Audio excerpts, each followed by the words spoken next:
Hello, everyone. Hello, everyone. Listen, I'm not one of these YouTube professionals at making a video, but what I can tell you is a real story about Rikers Island.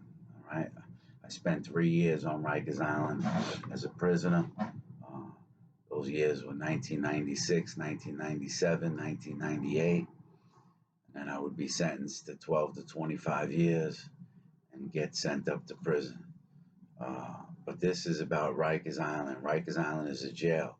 For those of you that don't know the difference between jail and prison, jail is a place where you are waiting to finish your court case. If you didn't make bail and you have to sit in jail while your court case is going, then you sit in jail and fight your case. And if the judge sentences you to 1 year or less, you can serve that time in jail. If he sentences you to 1 year or more, 366 days, then you go upstate to prison. Excuse me. In New York State, I don't know about every state, but in New York State, if you're sentenced to 5 years or less, you usually go to a medium security prison. 5 years or more, you go to a maximum security prison, and that's where you serve your bid. Right? But this is about Rikers Island Jail because it's been on the news a lot. They want to close it. It's become a real political tool used in the media right now for politicians. Um, with the bail reform laws, tough on crime laws, and others wanting to keep incarceration at a certain rate. So it's all politics. But I'll tell you about walking into Rikers. So we'll get to that. Rikers Island. I don't have all the stats in front of me, but so they won't might not be exact, but they're very close. Let me stipulate that. Right at the time I was on Rikers Island, there was 16,000 prisoners on any given day. 16,000 people in jail on any given day. Right now, 2024, I know this, there's about 15,000 inmates on Rikers Island, prisoners, not inmates. The word inmate means friend, mate means friend, and they're inside. You're not a friend when you're in there. No, you're not an inmate, you're a prisoner. You're being kept against your will, right? Regardless if you're guilty or not. Vocabulary is important. So the prisoners on Rikers Island, I'll tell you, it takes, I think it's about 10 to 14 acres, the island. It's located in the Bronx. The only way to get onto the island is a bridge that's actually in Queens, and is one way in, one way out. You can see LaGuardia Airport right there, right across the little river. And that's how Rikers sits. They have their own like zip code, their own post office, their own powerhouse, sewer house. Rikers Island is a big place, a huge place. There's 10 different jails on Rikers Island. Rikers Island has 10 different jails. They're all one jail. They work together. 10 different buildings, I should say, that house prisoners. So when I go in there, I was brought in there for the charge of murder. I was brought into prison. Into Rikers Island. And first thing they do is take everything that you have on you. Everything, your clothes, shirts, socks, underwear, jewelry, earrings, piercings, everything. You're not walking in there with one thing. So you could try, it's not happening. The only thing you are allowed to keep is a wedding band. If you have a wedding band on your finger and that wedding band doesn't have anything protruding from it, any stones, any diamonds, then you're a plain wedding band you're allowed to have. And you go in there in your strip shirts, pad search, taken. And the first thing I believe after you're stripped and pad searched, you're taken to the medical department. And you go to medical, you'll be there for a few hours. You're going to go through a bunch of questions, histories, medications, surgeries, allergies, the whole 9 yards. If you're on any type of narcotic, you're not getting it in prison. That's a wrap. You could have your doctor from the street send a letter, do anything you want. It's not happening. You're not getting the narcotic in prison, and probably unless you're dying, or I don't know. So they'll Motrin you to death. Anything you want, Motrin, Motrin, Motrin. All right, so you get strip searched. You're thrown in bullpens, which are cells where you wait for hours at a time when you go in. Sit in this bullpen for 2 hours, get a bologna sandwich on stale bread. Then 2 hours later, they'll move you to medical. You go to medical for a few hours. It's an exhausting, exhausting first few days. After medical, they'll issue you your jail clothes. At the time, I think Rikers Island we were allowed to wear jeans at the time. I don't know if they're still allowed. I think they wear jumpsuits now. We were allowed to have our personal jeans and certain colored T-shirts, but if we went on a visit, we had to wear jumpsuits. I believe Rikers Island might have a uniform now for the men. It's different than prison. But basically, and you would have to get those mailed in because you're not walking in with the ones you have. I get the Rikers, and I guess I'll get to some action for you. That's all the processing shit. You go through all the processing. It's pretty intense. It's organized chaos. Is what it is. You see hundreds of men going through the same process. You're not the only one going through this process, which helps. You'll be threatened by the officers and talked to like a piece of shit and talked to like a piece of garbage. Don't put your hands on the wall, spread your legs, don't say a word, shut the fuck up. You're controlled 100% from the second. And if you try and lose control, they overpower you instantaneously. You know what I mean? They beat the shit out of you, the correctional officers. So that ain't happening. All right. So even though they get beat up too. So the first building they bring me to, I'll explain this. This is pretty intense. The first building they bring me to is a building called C95, and it's an MO house. And what MO house stands for is mental observation. And the reason I was sent to C95 is because I had an intense case. That was considered a brutal murder, and I had mental health issues from the past, but the judge wanted to evaluate me just based on the murder charge, and dropped me in C95. And when I got in C95, this is a dorm type setting, so I want you to imagine this: there are 65 men. It may have been 60, between 60 and 65. Uh, in a military type setting, mean there's your bed, it's a metal bed frame, it's bolted to the floor so it can't be moved, with a thin mattress on top of it, about a 2-3 inch mattress, plastic. And then there's a 16-inch foot locker next to your bed, and then the next bed, and the foot locker, next bed, foot locker, next bed, just like an army barracks. And there's rows. So there's 65 men in there. And then there's a bathroom off to the side with 7-8 showers, 7-8 toilets, no privacy on the toilet. They're cut in half so everyone could see everyone on the toilet. And then there's one officer that sits in the dorm at a desk in the front, one officer with 65 men. But then there's 5, 6, 7 officers in an area called the bubble, because that bubble has 4 dorms, and they could look into 4 different dorms that can't get to each other, but they can get into either dorm if they have to respond. And I'm in C95, 11 module, MO dorm, 65 men, and let me tell you who the 65 men are. The 65 men, I would say, are the worst of the worst, from Brooklyn, the Bronx, Queens, Manhattan, and Staten Island. That's what's in this dorm. The mentally ill from Brooklyn, the criminally insane from Brooklyn, Bronx, Queens, Manhattan, and Staten Island are stuck into these 4 dorms. So I go into this dorm, and unfortunately, everything in jail, more so prison, is about race. Races, people are segregated according to race, and in in prisons out west and down south, they take it even more serious. But in New York, it's still prevalent, and that was something that I wasn't used to, because I grew up in a house that was like the United Nations. My mother's friends were from all over the world: Spanish people, Asian people, black people, white people, gay people, straight people. So I grew up in a house where I was taught to look at everyone as an individual for who they are, and in 7th, 8th, 9th grade in my house, my mother would wake up, there were kids from all over the world, Pakistani kids sleeping on our living room floor. Yeah, so that's the way I was raised. So now I walk into prison and people are segregated. It's crazy.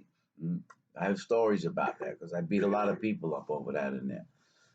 And I get to this dorm. I don't know what to expect because before I was put on Rikers Island for a murder charge, I've been in a lot of trouble by this time. I was 24 years old when I went in. And I had been in and out of county jails, in and out of hospitals, psychiatric hospitals, in and out of juvenile detention centers as a kid. So I was a street kid. And but Rikers Island is a different ball game, you know. I mean, to give you an example, a cop, one of the correctional officers, wore his Rolex to work. What a mistake! As soon as he came into work, the prisoners beat him up and robbed him. You know what I mean? Took the watch, put it in a plastic glove, and went and stuck it up his ass. And they didn't know who had it. And then they passed it to the next dorm and the next dorm. They took his wallet and his watch. The cop. Like it was the street, like they were in the New York City subway. It's crazy. So I get into this dorm, I put my stuff on my bed, and I need a shower because I haven't showered in like 2, 3 days from the officers moving me around from the courthouse to the judge to the hospital. So I go right into the shower. They issue me my clothes, bologna sandwich, one bed sheet, one blanket, 2 pairs of pants, 2 shirts, maybe 3 pairs of socks, 6 pairs of socks, 3 pairs of socks, 3 pairs of underwear, and then you get your stuff. And I go to my bed and you get a shaving razor, a bar of soap, terrible soap. It's called Corkraft. Yeah, I've seen people killed with hitting the head with Corkraft. That's how hard it is. And I go in and I take a shower. And when I come out of the shower, I go back to my bed and I put on these clothes and I'm talking to the kid who's in the bed next to me. I meet him. What's happening? How are you? And I realize I left my soap and my razor in the shower. So I get up, shoot back into the bathroom, and it's gone. Someone sneak thieved it already. They call it a sneak thief because he didn't steal it to your face. He went behind your back and stole it. Right? That's a pussy move in jail. But whatever. They're from the street. They're from the gutter half of them.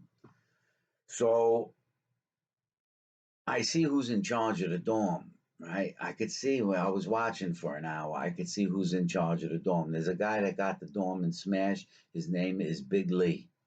Lee, let me show you Lee for a second. Hold on, I'm gonna show you something. That's my man Big Lee, right?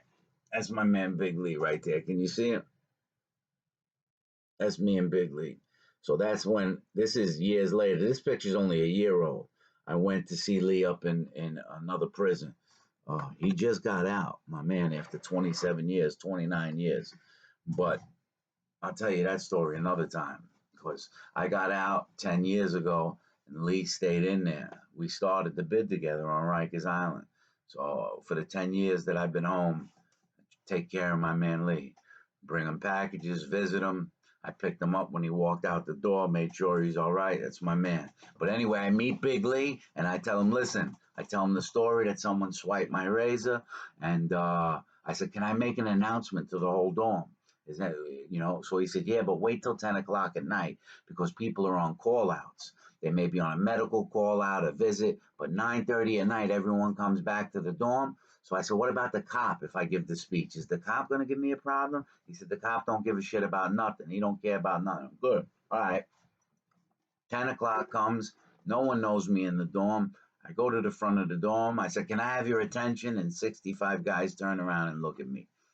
And I said, I know you guys don't know me. I says, I just came in here. I'm a respectful guy, just trying to do my time. I left my razor and my soap in the shower. I said, someone went in there and swiped it. I said, so the only thing I want to tell you in the dorm, I says, I'm not trying to seem like an asshole. I'm just being real, is that you would have never taken that to my face. Whoever took it and swiped my razor and the soap, I says, you would have never took that to my face. And this was a big deal because the kid in the bed next to me told me that the next morning was razor exchange. And the cop comes around to check everyone's razor because they take the blade out and melt it into a toothbrush so they can slice each other's face open. So if you don't have your razor, they take you directly to solitary. So once I found that out, I didn't want to come right into Rikers Island and go directly to solitary. So I'm giving this speech to the dorm, and I said, whoever took it, I said, you would never take it to my face. I said, so I hope you wash your face with that soap you took too, because I washed my balls with it. And then right as soon as I say that, this guy stands up and he says, yo, let me tell you something. He starts beefing, whatever. You should watch your mouth. I said, listen, fuck you. He comes running to the front of the dorm, and just as he gets to me, I scoop down, shoot on him like a level change, scoop him up, drop him upside down on his head. He's done right there. I pile drive him into the ground, step back, kick him in the face. It's a perfect shot. He loses his teeth, but I break my big toe. We'll talk about that later. 20 years later, I'm suffering. But because all I had was slippers. I just got out of the shower. So I kick him in the face. His teeth come out. And I jump on top of him. I'm giving a few more shots. The cop screams, "That's enough. That's enough." So I get off of him and I'm looking for the next person coming. But Big Lee got everybody held back. One-on-one fair fight. Dude got scraped. They put him on a stretcher. He never got up. They put him on a stretcher, take him out of there. And that was my introduction into Rikers Island. And I'll say a couple things before I close. That's just a quick story. I could give you 1,000 stories on Rikers. I was there for 3 years. I'm not exaggerating when I say this at all. I would say if a man has been in 10 fights in his life, real fights, hard fights with another man, that's a lot if a guy's been in 10 fights with another man. That's if he's a fighter. Most guys don't even have 2 fights, 3 fights their whole life. In that 3 years on Rikers Island, I was in close to 100. Yeah, close to 100. I mean, we fight 2, 3 times a day sometimes. I loved it though. It was a lot of fun for me because that's what I did before I went into Rikers Island. I'm from Long Beach, Long Island. That's where I was from. And there was 50 bars in Long Beach. And in those days, we used to go to the bars and fight. It was a beach town. And and all the out-of-towners would come from everywhere. The population would go from 15,000 to 60,000 for the summer. They would all come there and to drink. And then they would get beat up when they got wild with us because they would start with someone in the bar and then they didn't realize that 40 guys in that bar grew up together. And then in the winter, when there was nobody there, we usually beat up each other. So when I went into Rikers Island, I would say this. I don't say that to sound like a tough guy at all. I say that to say that if you are going into Rikers Island, you better learn to fight. Yeah, you better learn to fight. And there was a lot of action there. The cement jungle, man. Rikers Island is the cement jungle. So when they talk about closing it, and I told you I could give you 1,000 stories, there's 2 ways to look at it, man. There's a lot of corruption in Rikers Island when I was there. I could get anything I wanted, however I wanted, right? Right from the offices, and drugs, weapons, money, whatever, anything.